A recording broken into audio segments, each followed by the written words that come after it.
সিজানের নেতৃত্বে তরঙ্গ, নাবিল,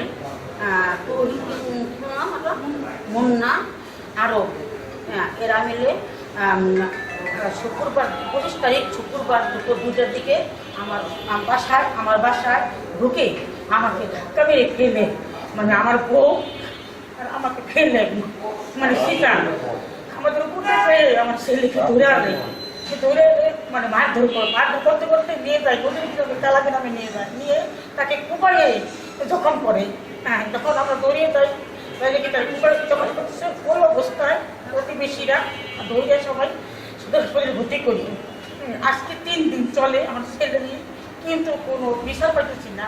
আমি বারবার থানায় দেখেছি, থানার দুয়ারে ঘুরতেছি, কিন্তু আমি কোনো বিচার পাইতেছি না। তো অদৃশ্য শক্তি যেন আসে, যার কারণে আমার এই বিচারটা হচ্ছে না। তাহলে আমি মা, অসহায় মা, অনেক কষ্ট পেয়ে সন্তানকে বড় করছি, বিধবা মা, যে কেমন মানুষ করে সবাই জানে ওরা আগ্রহ নাই, অনেক কষ্ট করে বেশি মানুষ করছে। আর আমাদের আমার দেশবাসী কাছে তারেক রহমান তার কাছে অনুরোধ, আমি এই যে সন্ত্রাসী গলি আমার বাসায় ঢুকে আমাকে, আমার বউকে, আমার ছেলেকে অত্যাচার করছে, তাদের বিচার চাই আমি।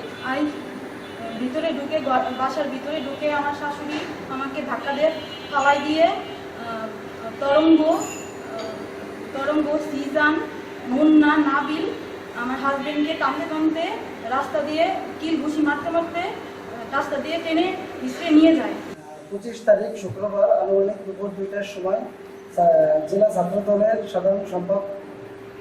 ছাত্রদলের যুগ্ম সাধারণ সম্পাদক সাজ্জাদ আহমেদ সিজান, 15 নং ওয়ার্ড ছাত্রলীগের সাংগঠনিক সম্পাদক শাহজাহান আখা তরঙ্গ, ফরিদপুর সরকারি কলেজের ছাত্রলীগের সাধারণ সম্পাদক নাবিল আহমেদ ও মুন্না নেতৃত্বে অজ্ঞাত 5-6 জন আমার বাসায় জোর পূর্ব অনাধিকায় প্রবেশ করে।